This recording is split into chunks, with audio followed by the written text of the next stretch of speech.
Hi, we're here to discuss Empire of Passion. My name is Julian Ross. I'm here to chair the panel discussion. On my right is Jasper Sharp. On his right is Roland Domenig. And on his right is Mathieu Capel. And I'd like to ask Jasper first whether he could describe the film and what it's all about. Empire of Passion is actually quite an interesting film in Ôshima's oeuvre in that it's the one that no one ever talks about. And I'm not quite sure why that is. Maybe it's because it came after In the Realm of the Senses, which was such an incendiary, big moment in Ôshima's career. Also, I mean, maybe it's because there's not so much within the film that's any sort of nuggets of hidden information to tease out. I mean, I think the thing about In the Realm of the Senses is that it's came from a specific context, and there's lots of meanings that could be read into it. So Empire of Passion, I'm not quite so sure. I think it's more a straightforward piece of entertainment, or certainly it's probably about the most mainstream Ôshima ever got in his career. If I wanted to describe the film, I mean, it's set in the Edo period, and it's basically about a couple of lovers that plot to kill the woman's husband, and he comes back as a ghost. It's sort of like a Kaidan version of the Postman Always Rings Twice, I would describe it as. So, yeah, a ghost story, and a ghost story in the Edo period with erotic sort of elements to it. So, Roland, would you be able to talk a bit further about this ghost story aspect of Empire of Passion? Well, about the ghost story were very popular, but if I had to characterize the film, I would say it's the film that marks Ôshima's decline into fame. He became this international renowned director, especially with In the Realm of the Senses. I mean, he was highly regarded by cinephiles before with the films from the 60s and 70s, but for a general audience, I think most of them noticed his name first with all the scandal about In the Realm of the Senses. And for the next film, I think it was very difficult for Ôshima to decide in what direction to go, because it was clear he could not go back to the way of filmmaking he was used to in the 60s and 70s in Japan, because clearly the context and the whole historical social context has changed. And obviously he also didn't want to repeat himself and make a kind of another In the Realm of the Senses, because then he would have been given this label of being this porn director, and I think he was afraid of being stuck then in this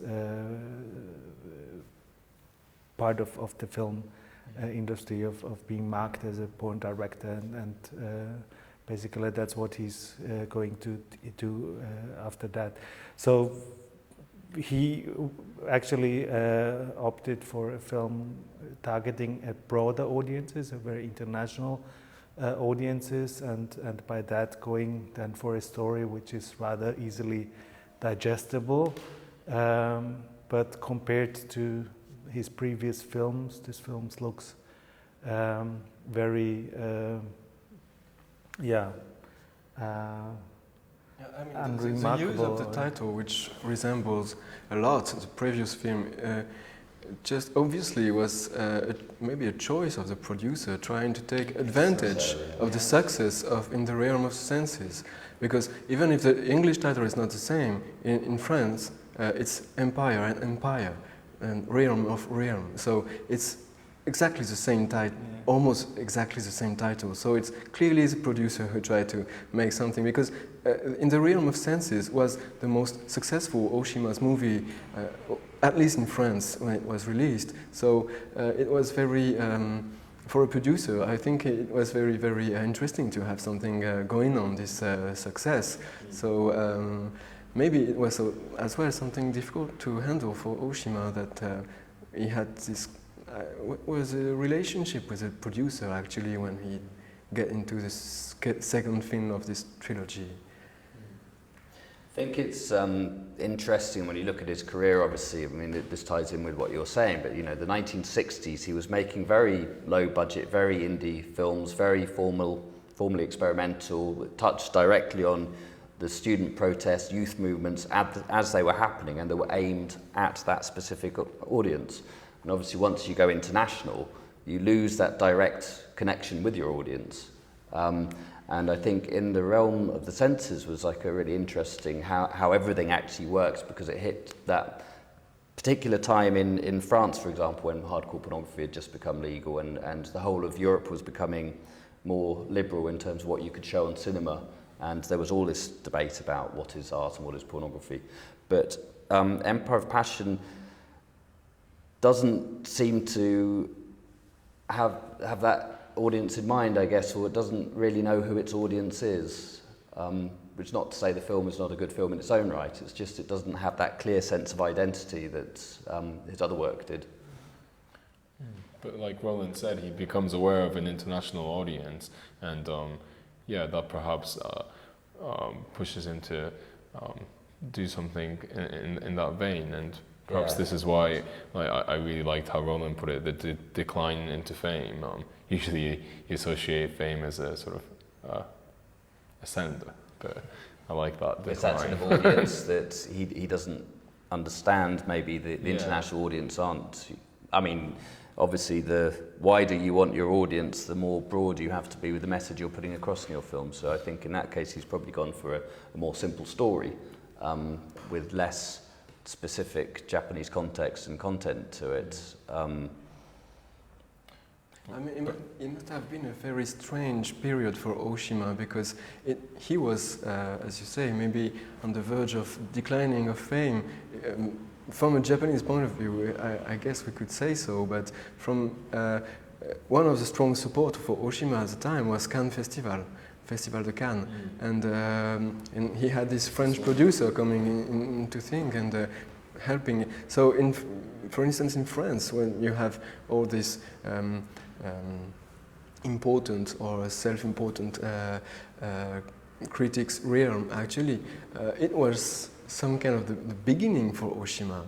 It was his first movie was shown in France in '69. So releasing In the Realm of Senses and The Empire of Passion, it was something like the career of Ôshima growing up. And but if you look at his former career, it was totally the contrary. So it must have been confusing, maybe.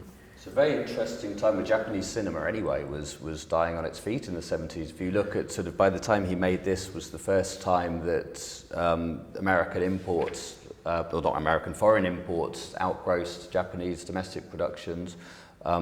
Most of the films that were being made were either sex films or gangster films. You had people like Akira Kurosawa, made 2 films in the 70s. One he had to get funding from the Russians from. So Ôshima was probably aware that, you know, to continue to make films as a great filmmaker, you had to go international in the way that Kurosawa did.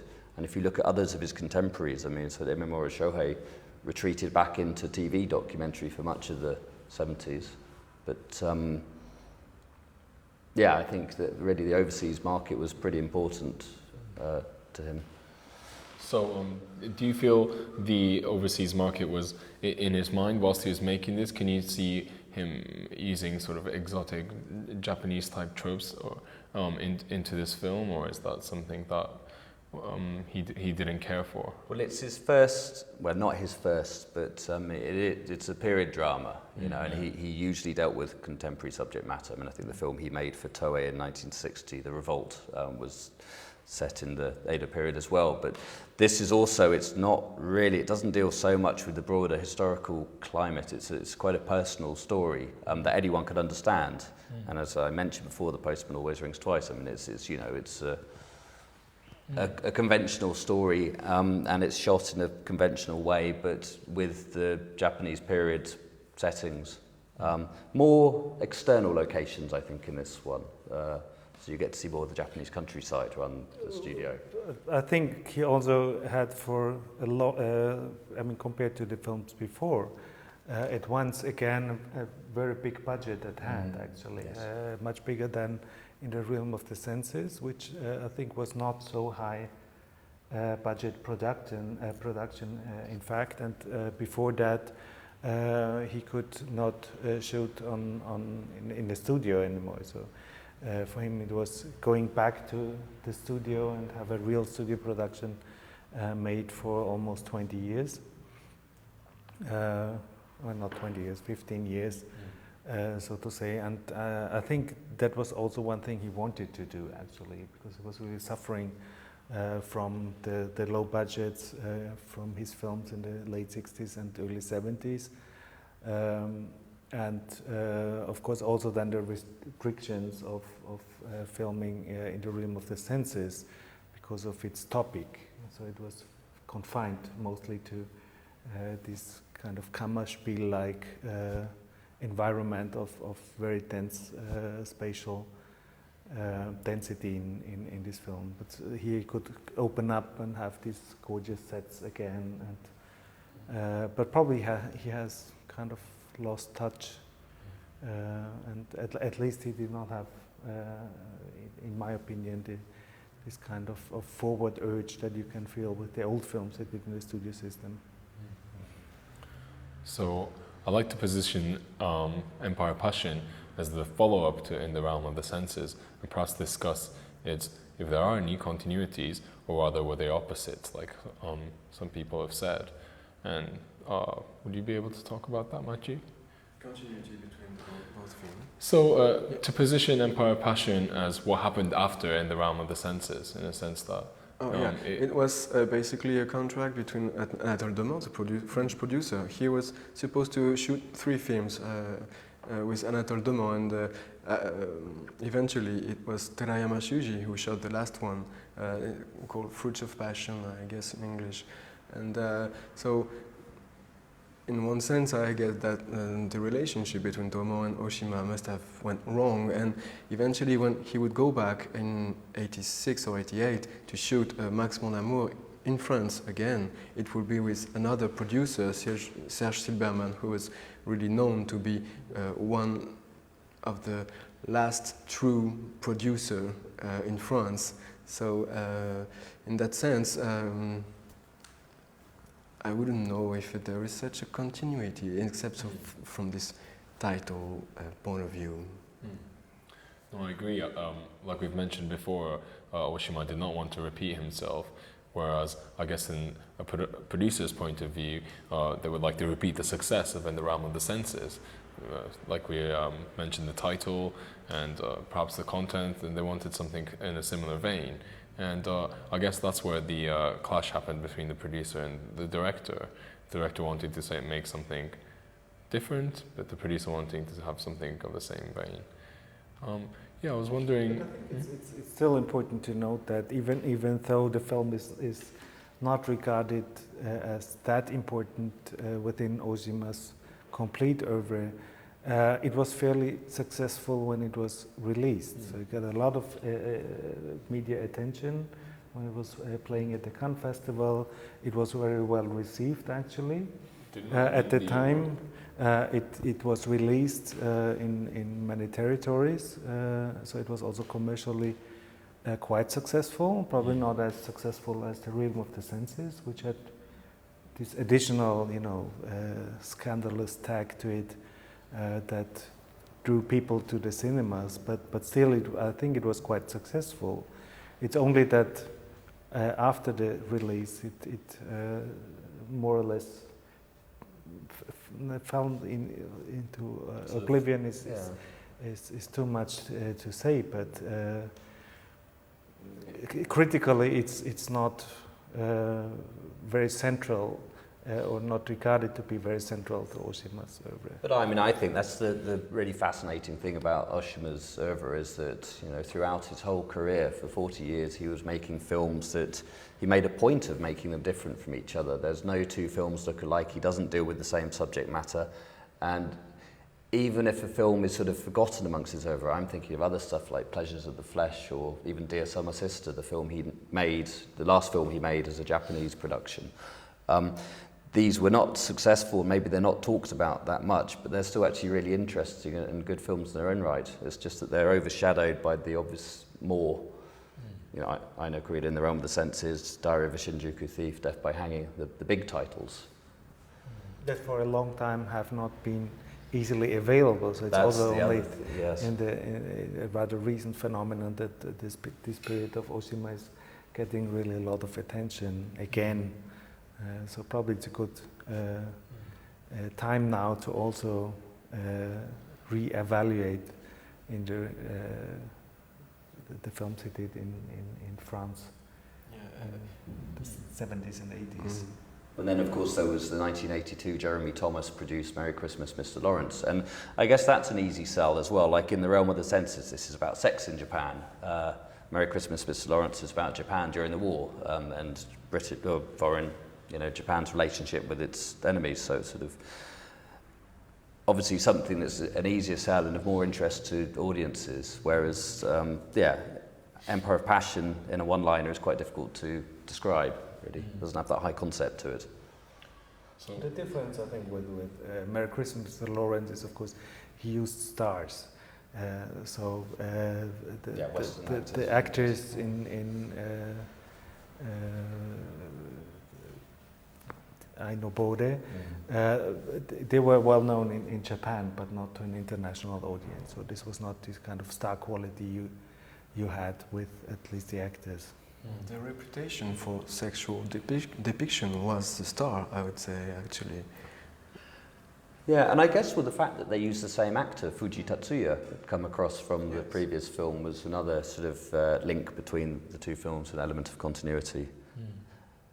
I mean, he's quite an interesting actor in Japan anyway. He came from the 1960s. He was one of the Nekatsu action sort of stars, not a fairly minor one from what I remember. He's not quite up there with even Shishiro Joe, was he? Yeah, he was not the big star, but yeah, quite famous. Youth gangster movies. He also appeared in Kurosawa Kiyoshi's Bright Future quite recently. So I mean, he's still maintained an acting career, unlike Matsuda Eiko in The Realm of the Senses, who just sort of vanished pretty much after. So I was wondering if you can talk about Ôshima as a political director and how this film could be positioned in that, because perhaps we discussed in The Realm of the Senses being quite an orthodox narrative, but placing the sex within the extreme sex within the orthodox narrative, that being perhaps could be labeled as political. Whereas, could you say the same about this film? About Ôshima being political, that is to say, concerned with political matters, I would say. He was not the only one by that time. There was a big bunch of directors that were concerned with political matters, actually. But the point with Ôshima was his talent for communication, I would say. He was the key figure for new wave filmmakers, so-called new wave filmmakers. Of course, the whole picture is much more complicated, but he was a key figure because he had this talent for communication, for making manifestos, or calls for action. He was strongly linked with some critics that would support him and relay his thoughts and text. And even when you read his text, for instance, you can see a strong difference between others like Yoshida Kiju and Matsumoto Toshio, who are, one could say, pure theorists. Ôshima was not. I would say, he was not, because his text was always very easily readable, I would say, and they had always this impulse toward action, toward direct inscription in a political context, I would say. Would anyone like to I add to think that? it's also, of course, the changes in time. The late 70s were not a very political time, and if you look at Ôshima's writings of that period, you can also see a shift from very political subjects in up to the early 70s. But then his writing is also becoming, I would say, less obviously political in content, and so I think this reflects also the change not just of Ôshima, time, but the times. of the zeitgeist that completely changed. He's often associated as being like the Japanese equivalent of Jean-Luc Godard, and you'd imagine what a Jean-Luc Godard film would have looked like in 1978 if he'd been given a similar budget, or if he'd even wanted to do it. I think perhaps this film is a continuation of In the Realm of the Senses, in the sense that there's the retreat from the sort of political outer layers, but into the private, sort of personal layers. And I was wondering whether we can comment on this transition from political subject matter to sort of very personal, just two protagonists' storyline. I think in a lot of Ôshima's films, he dealt with this sort of thing about young love, young couples who were always within a specific context. So mentioned Naked Youth is one of his first breakthrough films. Yeah. It was about two young lovers in the backdrop of the sort of anti-American, anti-AMPO demonstrations in 1960, and obviously in the realm of the senses, two lovers against the context of the militarization of Japan. And I think he does use this film to say quite a lot about the sort of maybe the Japanese mindset in terms of the microcosm of the village in which these two live. I mean, I think you can't, unlike his other films, you're digging quite hard to try and find explicit sort of political metaphors or messages within this film, but I think what he's aiming for is something a bit more universal in its theme, but still very much, these couple are working within a broad society. There is this very famous Ôshima's film, which is Night and Fog in Japan, which is renowned to be quite difficult to understand because it's strongly linked with the political situation, especially the one with the Communist Party in Japan. But what is important, I would say, is that from this very important 1960 anti-AMPO demonstrations, you have a loss or maybe a weakening of the class struggle idea. At the end of the 50s, the class struggle idea was still very strong, I would say, but the more you go in the 60s and the more this idea is becoming weak, I would say. So you can't oppose like the power and the oppressed people. You have to find another way to address these kind of topics. And so I would say that maybe the body in itself, the eroticism in itself, was the way to carry a new struggle. But that would not be as, I would say, two-sided as a class struggle schema. Would you like to add to that, Roland? I think that the film is a step further in Ôshima becoming an international director, because the previous films were always very closely linked to actual, either the political context of what's going on in Japan, or to a kind of historical facts. So the realm of the senses is of course related to the real Abesada incident in 1936. The Japanese audience, when the film was released, of course, had a clear picture of what was happening back then. The international audience has probably read something about it, but was not really that aware of that this was a real incident happening in real life. But with the next film, Ôshima was going for what Jasper said before. It's becoming a more general story. It's not so specific, tied to one kind of historical fact or social context, but you can read it as a kind of fairy tale that happens to be set in Japan of the past, not the present, of course, and the story itself of lovers and so on is a kind of very common, very general story that is also then easily digestible by an unspecified audience around the world. So in this film, criminality has a consequence with the ghost coming back.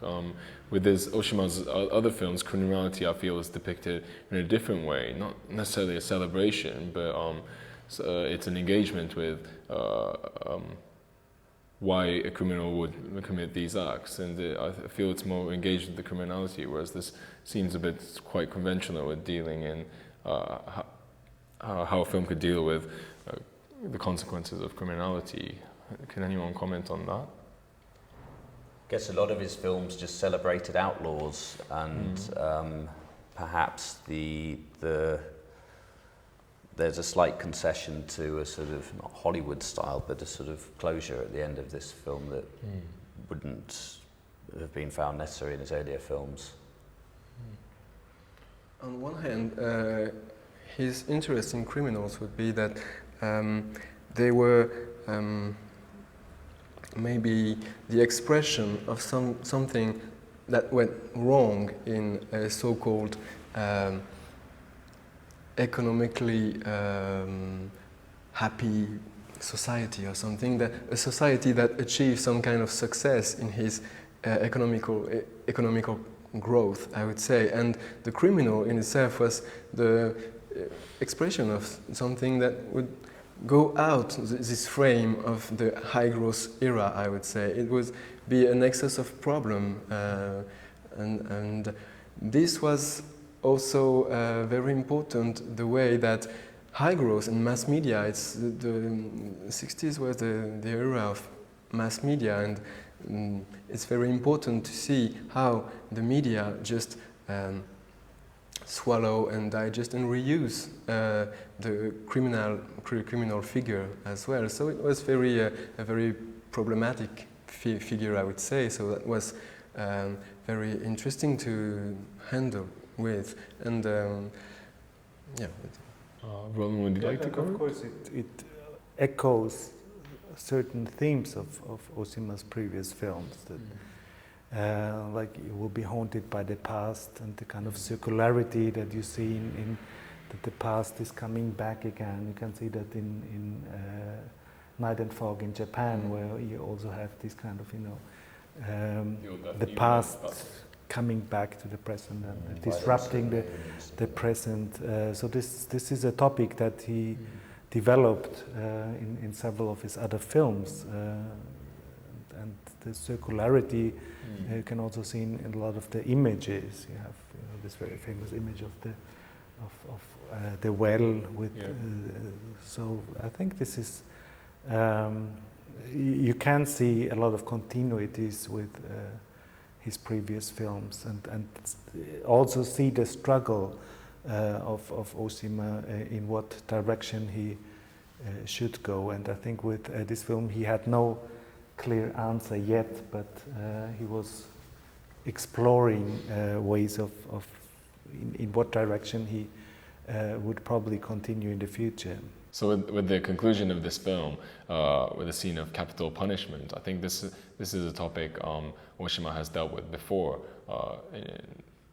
very emblematically in Death by Hanging, for example. I was wondering this sort of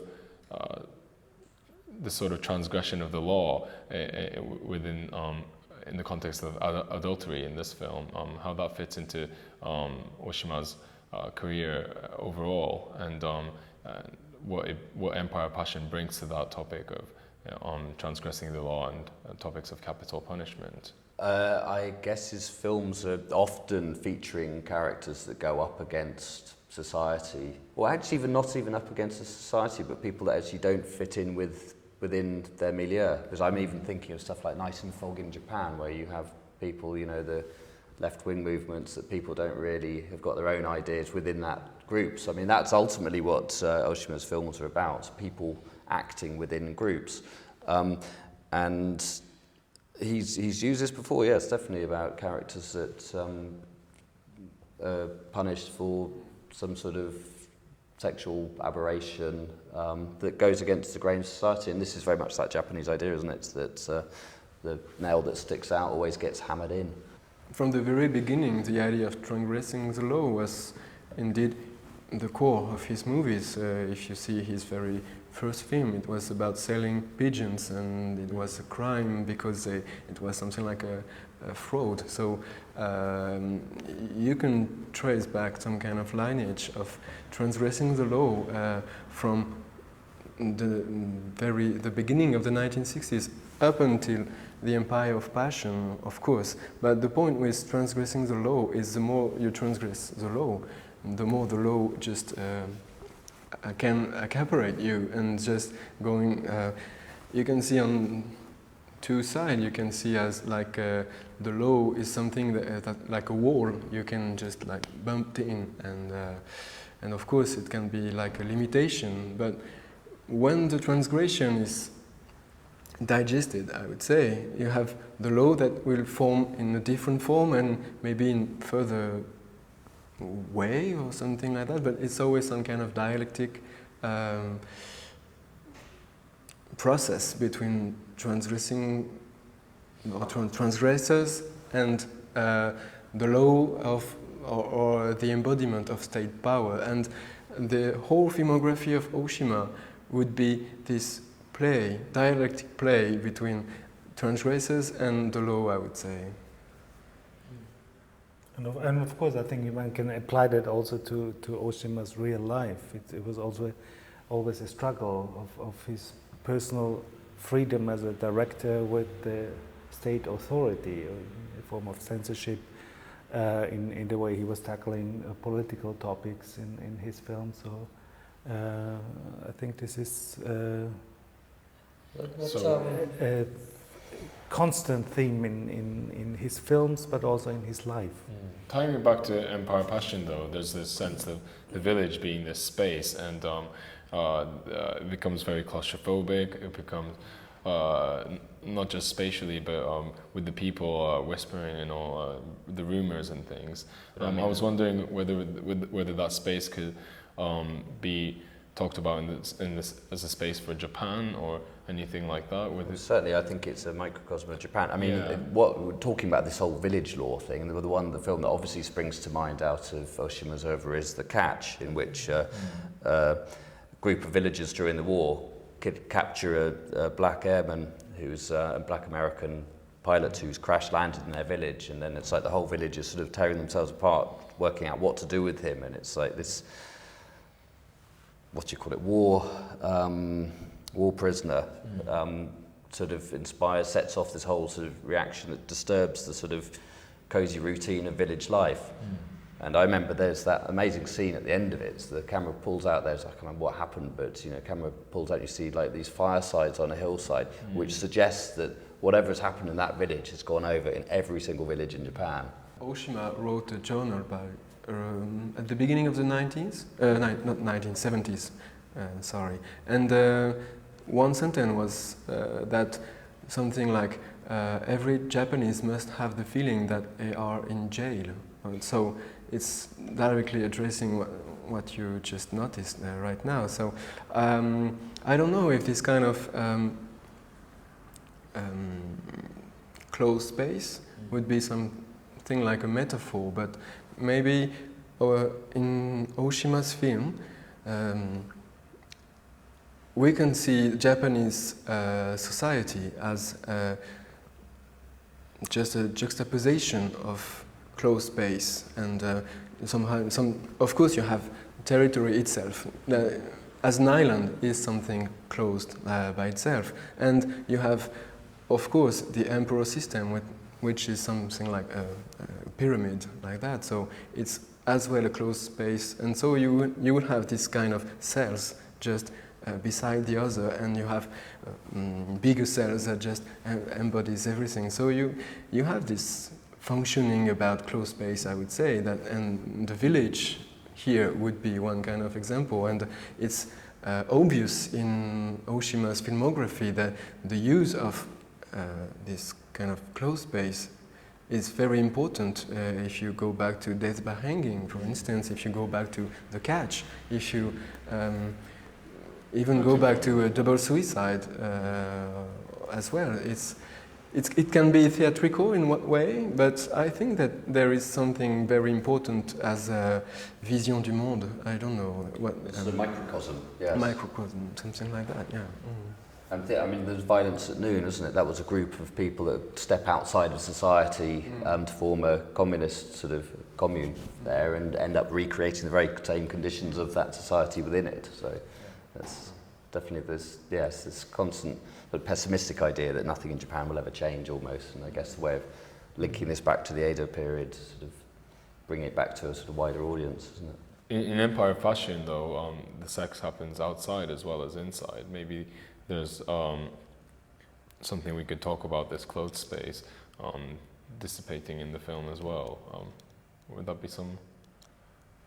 Maybe just the whole sort of flagrancy of their affair, I think, is... And it reaches, people hear about it, and it gets out of the house into the village. Well, the village is still a closed space. I'm not sure what I'm trying to say here, but maybe there's something relevant there.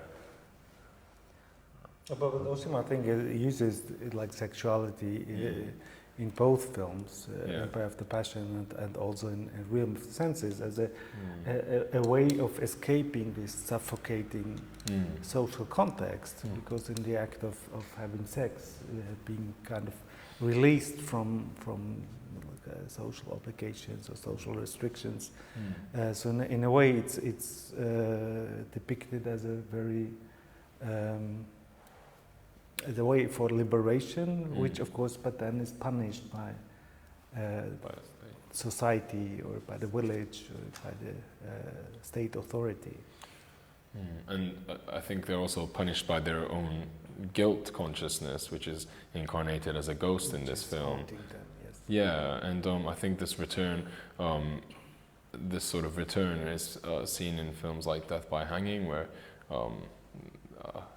R is hung, but he dies and survives wakes up surviving the capital punishment, and you see this scattered across Ōshima's career. But this idea of Japanese history shouldering his protagonists, and in this case reincarnated as a ghost, I was hoping we could talk a bit about that.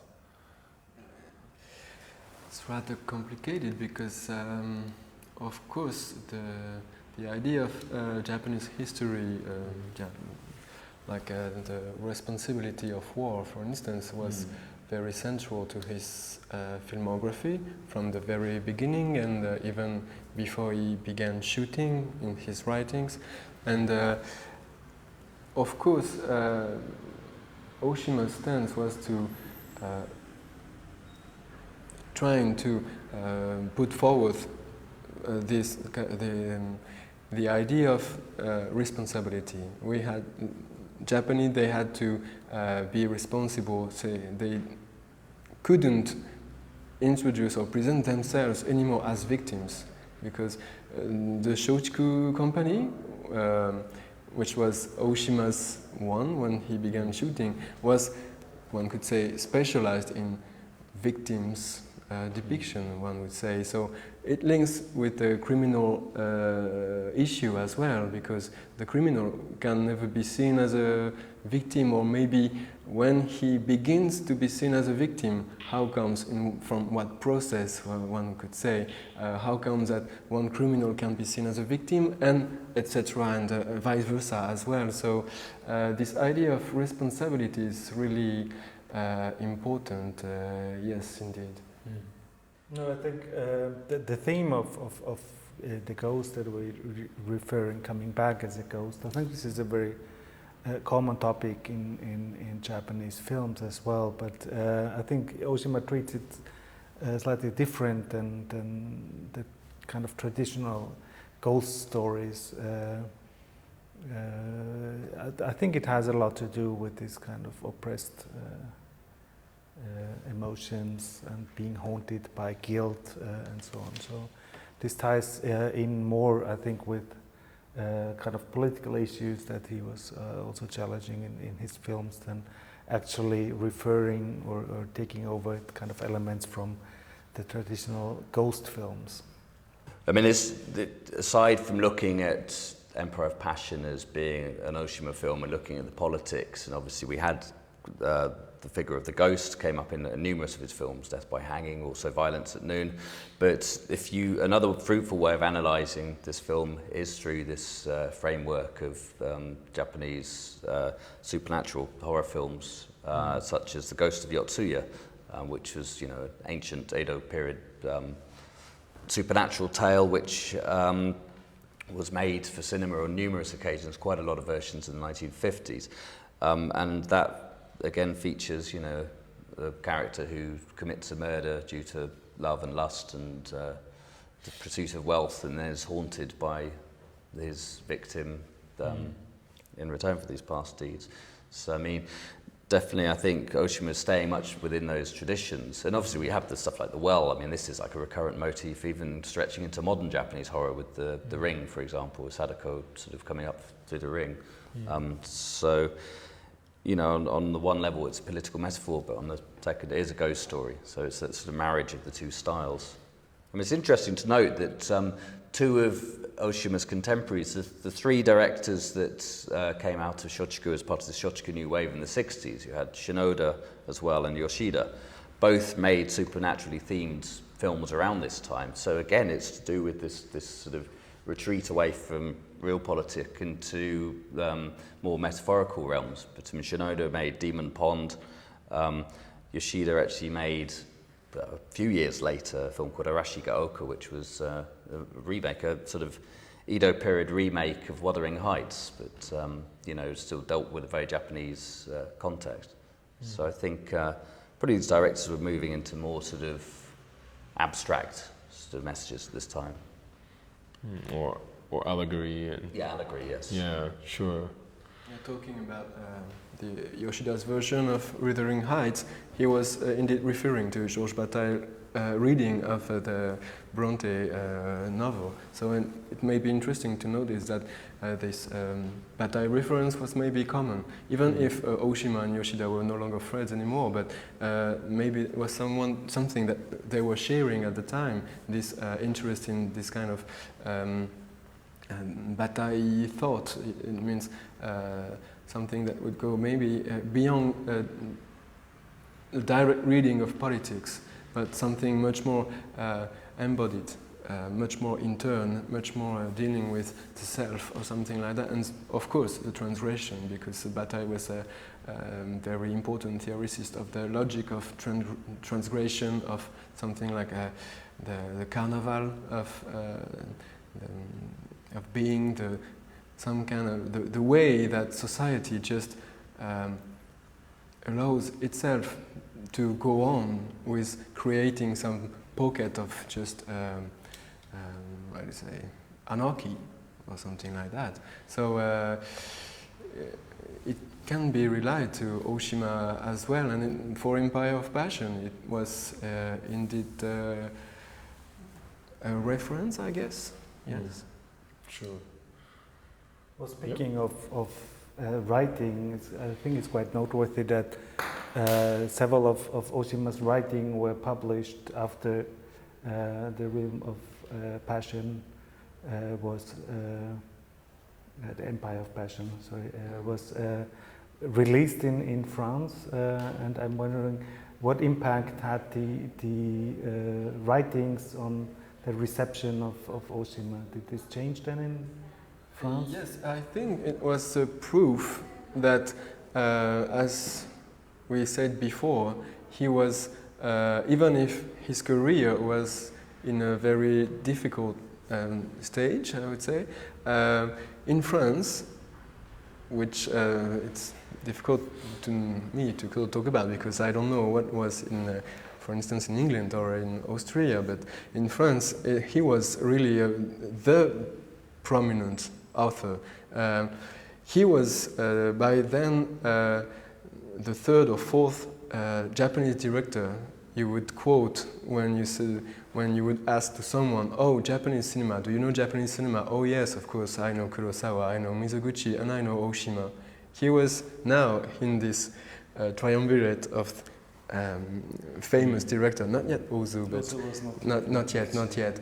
So, and Naruse either, of course. But these writings that were published and in very meaningful way, it was the famous Cahiers du Cinéma, who just began his publishing activities with Ôshima, actually. So it was something very important, and he was very and closely linked, I guess, as well as the finishing period of structuralism, because his film was so from this point of view in France. And Ôshima was, by the time, a very extraordinary case of interest from French critics about the writings of Japanese filmmaker, I would say. So it was something very extraordinary or very rare, yes. And the impact is, it's difficult to say because, of course, the discovery of Ôshima in France, so and maybe in Europe as well, I guess, did occur really in the 80s, I would say. So, of course, we could have interaction between writings and the films, but when reading the critics about Max Mon Amour, you just get aware that it was not that easy to understand what Ôshima was writing indeed for French people. Yeah. Yeah, I mean, I think there was quite a lot of interest in the contemporary film writing in Britain, for example, but I mean, not to the same extent. I mean, obviously, if you're researching Ôshima's reception during the late 60s, 70s, the Cahiers du Cinema is the place to start. Also, books like Noel Birch's To the Distant Observer. But yeah, I think it's really interesting that Ôshima was the first director really to have his sort of thoughts and his ideas on cinema translated into a foreign language, in the French version, and a British English language version followed later. And obviously that's sort of I mean, you know, before when you had people like Kurosawa, I mean, their works are quite easy to understand on any sort of level, but I mean, Ôshima's needs some sort of explanation, I think, for foreign audiences, and the fact that he sort of was providing further clues as to his sort of working methods. And I mean, tying on from that, I mean, the legacy aspect, I mean, he went on to make Merry Christmas, Mr. Lawrence after The Emperor of Passion, which was the first one with an international cast, Max Mon Amour in France. And then, interestingly, when we had the 100th anniversary of the birth of cinema, it was the BFI or the BBC, I can't remember which exactly, asked him to make his an hour-long documentary, 100 Years of Japanese Cinema. I can't imagine that happening now, but I mean, also I think it's very interesting that they asked Ôshima to do this, firstly as this sort of international ambassador for Japanese cinema, and someone that which of course reflects the standing of Ôshima as being the representative director to make this film 100 Years of Japanese cinema. The heir apparent to Kurosawa, whose works, I mean, he came from a totally different background and totally different sort of filmmaking philosophy, I think. But this film, actually, the 100 Years of Cinema, is a typical example of Ôshima's ability to self-affirmation, because it's 100 years of cinema around Ôshima. It's really this kind of... Oh, it's a personal reading of his, but really, yes, really personal. It is quite. I mean, if we talk about the legacy, I think there is a kind of clear gap between the perception of Ôshima in Europe and the United States these days and in Japan, and I think that the kind of international Ôshima Nagisa is not well known in Japan. So there was a release recently of the films including Empire of the Passion, but I think there's still a need in Japan